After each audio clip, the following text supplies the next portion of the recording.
High, সবাইকে স্বাগতম। আমি সৌরভ সরকার। আজকে আমার এই নতুন ভিডিওতে সবাইকে আমি আবারও স্বাগতম জানাচ্ছি। যারা আমার প্রতিনিয়ত আমার ভিডিও দেখে থাকেন এবং যারা নতুন সবাইকে বলবো চ্যানেলটি সাবস্ক্রাইব করে দেন এবং অবশ্যই ভিডিওটি শেয়ার করবেন। আজকে আমি যে বিষয়টি নিয়ে কথা বলতে যাচ্ছি সেটা হচ্ছে যে সবার একটি স্বপ্ন থাকে গাড়ি করার। এই গাড়ি কেনার জন্য কোন ব্যাংক বা ফাইন্যান্সিয়াল ইনস্টিটিউট গুলো খুব সহজ শর্তে লোন দিয়ে থাকে এবং এই লোনের মাধ্যমে আপনি খুব সহজে গাড়ি কিনতে পারেন। আমি আজকে আপনাদের জন্য যে বিষয়টা নিয়ে কথা বলবো সেটা হচ্ছে যে ১০ বছরের পুরোনো গাড়ি বা সেকেন্ড হ্যান্ড গাড়ি বলেন বা রেজিস্টার কার বলেন বা অনেকে রেজিস্টার কার বলে থাকেন, তারা কিভাবে গাড়ি কিনতে পারে এবং সেটা আবার ব্যাংক লোন দেবে 60 থেকে 70%। সেটা নিয়ে আজকের আমার এই ভিডিওতে সরাসরি আমি কথা বলবো। কোন প্রতিষ্ঠানগুলো কিভাবে এবং কি কি ডকুমেন্টস প্রয়োজন হয় লোন দেওয়ার ক্ষেত্রে, সবগুলোই আমি বিস্তারিত বলবো। সবাই সাথে থাকুন। ১০ বছরের পুরাতন গাড়ি বা ইউজড কার কিভাবে আপনি ব্যাংক লোনের মাধ্যমে কিনতে পারেন এবং আপনার স্বপ্ন পূরণ করতে পারেন সেটা নিয়ে আজকে বিস্তারিত কথা বলবো। এবং ব্যাংক লোনের ক্ষেত্রে কি কি ডকুমেন্টস, কোন সেগমেন্ট ওয়াইজ কি কি ডকুমেন্টস প্রয়োজন হবে সেই বিষয়টা নিয়েও আমি বিস্তারিত আপনাদের কথা বলবো। সবাইকে স্বাগতম। যারা আমার ভিডিও দেখছেন, আমি যেটাকে বলবো আপনারা অবশ্যই ভিডিওটাকে সাবস্ক্রাইব করুন এবং আহ, সেটা শেয়ার করুন। আমি যদি প্রথমেই বলি, কোনো যদি ব্যক্তি ইউজড কার বা রেজিস্টার কার কিনতে চায়, যেমন এখন ২০২৫ সাল, আপনারা ২০১৬ সালের মডেল থেকে পুরাতন গাড়ি আপনি কিনতে পারবেন ব্যাংক লোনের মাধ্যমে। এবং এই জন্য একজন স্যালারিড পারসন, আমি প্রথম ফার্স্ট সেগমেন্ট এতে আমি যদি কথা বলি সেটা হচ্ছে যে স্যালারিড পারসন কি কি ডকুমেন্টস এর প্রয়োজন হবে এই গাড়ির লোনটা নেওয়ার জন্য। স্যালারিড পারসন অবশ্যই সে কোথাও না কোথাও জব করে থাকে এবং তার যেটা লাগবে ওই কোম্পানি থেকে স্যালারি সার্টিফিকেট লাগবে।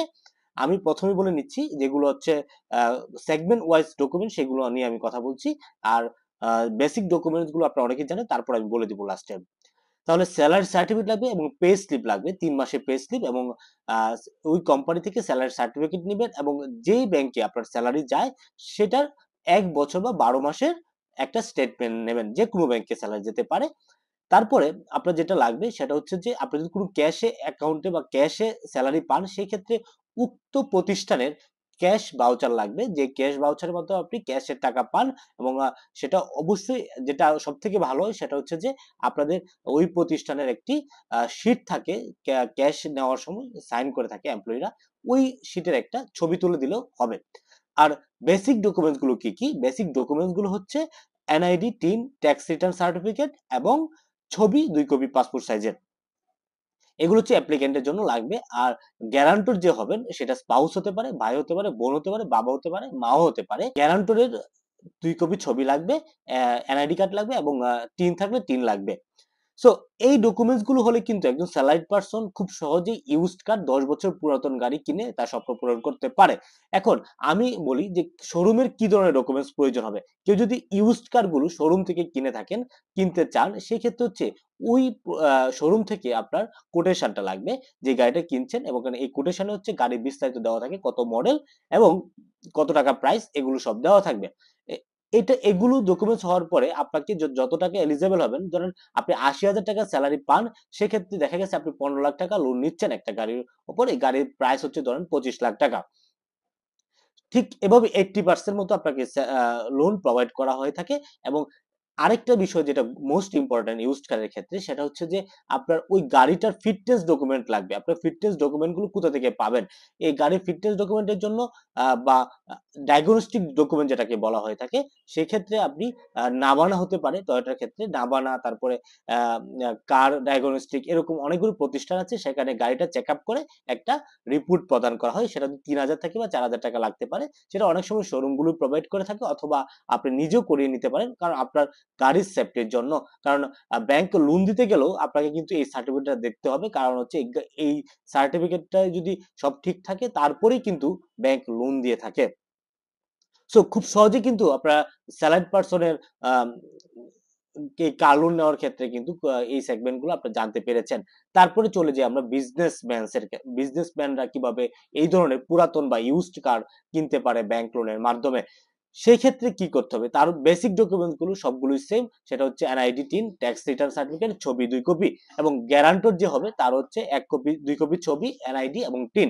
আর বিজনেস সেগমেন্ট ওয়াইজ, বিজনেসের ক্যাটাগরি ওয়াইজ হচ্ছে ডকুমেন্টস হয়ে থাকে। তারপরেও যে ধরনের বিজনেস, তো প্রপার্টরশিপ বিজনেস হয়ে থাকে, সেই ক্ষেত্রে ডকুমেন্টস প্রয়োজন হবে। ট্রেড লাইসেন্স, লাস্ট 3 ইয়ার্সের ট্রেড লাইসেন্স লাগবে, এবং 1 বছরের ব্যাংক স্টেটমেন্ট লাগবে। এবং তার ক্ষেত্রে যেটা হচ্ছে যে অডিট রিপোর্ট করে থাকে, অনেক ক্ষেত্রে প্রপার্টরশিপ বিজনেস কখনো অডিট রিপোর্ট করে না, সেক্ষেত্রে ম্যানেজমেন্ট রিপোর্ট বা আনঅডিটেড অ্যাকাউন্টস দিতে হবে, বা সেলস লেজারের একটা 1 বছরের একটা সেলস লেজার দিতে হবে, কারণ তার কত টাকা সে ইনকাম করে প্রতি মাসে এখানে উল্লেখ থাকতে হবে। সেক্ষেত্রে তাহলেই তার ইনকামটা বের করা যাবে, এবং সে খুব সহজেই কিন্তু একটা গাড়ি যদি 50 লাখ টাকা দাম থাকে ইউজড কার, সেক্ষেত্রে সে অনায়াসে 60 থেকে 70% কিন্তু লোন নিতে পারবে। এই সামান্য ডকুমেন্টস, আর গাড়ির ক্ষেত্রে, গাড়ির ডকুমেন্টস ইউজড কারের ক্ষেত্রে যেটা আমি আগে বলেছি, সেটা হচ্ছে যে কোটেশন নেবেন, কোটেশন এবং ফিটনেস বা ডায়াগনস্টিক একটা রিপোর্ট নেবেন, এবং গাড়ির যে সবকিছু রেজিস্ট্রেশন, তারপর হচ্ছে ফিটনেস, তারপর হচ্ছে ইন্স্যুরেন্স, এগুলো থাকলে ডকুমেন্টস গুলো সবগুলো অ্যাকসেপ্ট নিয়ে নেবেন। এগুলো বিজনেসম্যানরা কিন্তু খুব সহজেই ইউজড কারের ক্ষেত্রে কিন্তু লোন পেয়ে থাকেন, এবং পাবেন। এই ডকুমেন্টস গুলো আপনারা যদি ঠিকঠাক রাখতে পারেন এবং জমা দিতে পারেন। আমি আমার এই ভিডিও লাস্ট টাইম বলে দেবো আসলে কোন ব্যাংক বা ফাইন্যান্সিয়াল ইনস্টিটিউট থেকে এই ইউজড কারের উপর লোন খুব সহজে নেওয়া যায়। এখন আরেকটা সেগমেন্ট রয়েছে, যেটা হচ্ছে ঢাকা বলেন বা ঢাকার বাইরে কিন্তু অনেক ল্যান্ডলর্ড বা ল্যান্ডলেডি রয়েছে, যারা হচ্ছে বাড়ি ভাড়া পায়, এবং এই বাড়ি ভাড়া আহ, দিয়ে গাড়ির লোন নিতে পারে। এবং কিভাবে নিবে, কি ধরনের ডকুমেন্টস প্রয়োজন হবে, বেসিক ডকুমেন্টস গুলো আমি আর বলতে গেলাম না, কারণ এগুলো সবারই সেম থাকে। আপনারা অনেক ক্ষেত্রে বলতে পারেন যে যারা ল্যান্ডলর্ড বা ল্যান্ডলেডি, তাদের ব্যাংক স্টেটমেন্ট গুলো অনেক সময় তারা আহ, থাকে না, বা 1 বছরের ব্যাংক স্টেটমেন্ট, এটা আসলে খুব একটা বড় ফ্যাক্টর না। কারণ হচ্ছে যে ল্যান্ডলর্ড বা ল্যান্ডলেডিরা যারা আছেন, তারা দেখা যাচ্ছে কোনো না কোনো ব্যাংক অ্যাকাউন্ট তারা মেনটেন করে, এটার 1 বছর স্টেটমেন্ট দিলে হবে, কিন্তু দেখা যাচ্ছে খুব একটা ট্রানজেকশন নাই, সেক্ষেত্রে কোনো ধরনের প্রবলেম নাই। সেক্ষেত্রে আসলে তাদের আর কি কি ডকুমেন্টস প্রয়োজন হবে, যেহেতু তারা ল্যান্ডলর্ড বা যে বাড়ির উপর ভাড়া পেয়ে থাকে, সেই ভাড়া কাউন্ট করেই কিন্তু, ইনকাম কাউন্ট করেই কিন্তু তাকে লোন দেওয়া হবে। সেক্ষেত্রে তার যেটা করতে হবে, তার টাইটেল ডিটের একটা কপি দিতে হবে, মিউটেশন সেটের একটা কপি দিতে হবে, আর হচ্ছে ওনার যদি কোনো ধরনের পার্টিশন ডিড থাকে, বা কোনো ধরনের 5টা ফ্ল্যাটের থেকে ভাড়া পায়, এরকম যদি তাকে পার্টিশন ডিটের কপি দিতে হবে, তাহলে কিন্তু সেই গুলো আবার ব্যাংক বা ফাইন্যান্সিয়াল ইনস্টিটিউট গুলো তারা নিজেরা ভেরিফাই করে আসলে এত টাকা ভাড়া পায় কিনা। যদি এরকম ভাড়া পায়, এই ভাড়ার উপর ডিপেন্ড করে কিন্তু তাকে 20 থেকে 50 লাখ টাকা কিন্তু লোন দিয়ে থাকে এই ব্যাংক বা ফাইন্যান্সিয়াল ইনস্টিটিউট গুলো। তাহলে খুব সহজেই কিন্তু যারা গাড়ি কিনতে চায় বা শখ পূরণ করতে চায়, ইউজড কার কিনে, কারণ অনেক ধরনের ভালো ভালো গাড়ি বাংলাদেশে রয়েছে যেগুলো ইউজড কার। অনেকেই ইভেন কি এরকম রয়েছে যারা অনেকেই একসাথে 3টা 4টা গাড়ি ব্যবহার করে থাকে, তারা কিন্তু কিছুদিন পর পর এই ধরনের গাড়িগুলো চেঞ্জ করে। তাই এই ধরনের ইউজড কার মার্কেটটা কিন্তু বাংলাদেশে প্রায় বহুল প্রচলিত, এবং এখন এখন যেটা হচ্ছে সেটা হচ্ছে ইউজড কার গুলো কিন্তু অনেক ভালোভাবে চলছে।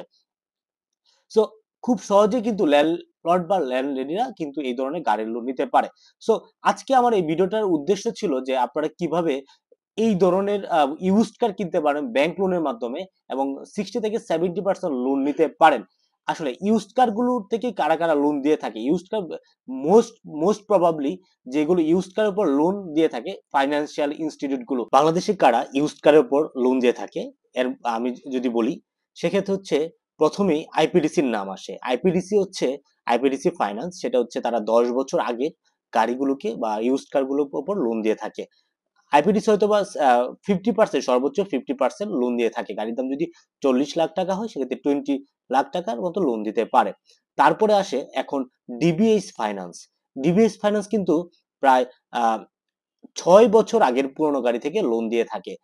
10 বছর না, তাদের 6 বছর আগে থেকে। তাহলে আপনারা ইজিলি 17 সাল থেকে মডেল, এখনের থেকে 17 সালের মডেল থেকে গাড়ির লোন পাবেন। সেক্ষেত্রে হচ্ছে ইউজড কারের উপর ডিবিএস ফাইন্যান্স 70% থেকে 75% মতো ইউজড কারের উপর লোন দিয়ে থাকে।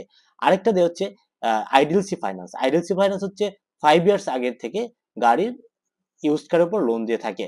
সো এই 3টা প্রতিষ্ঠান কিন্তু এখন ইউজড কারের উপর বা রেজিস্টার কারের উপর লোন দিচ্ছে, এবং সেক্ষেত্রে আমি বলবো যে ডিবিএস ফাইন্যান্স হচ্ছে তারা 70% মতো বা 75% লোন দেয়, আইপিডিসি 50%, আইডিএলসি 50 বা 60% দিয়ে থাকে।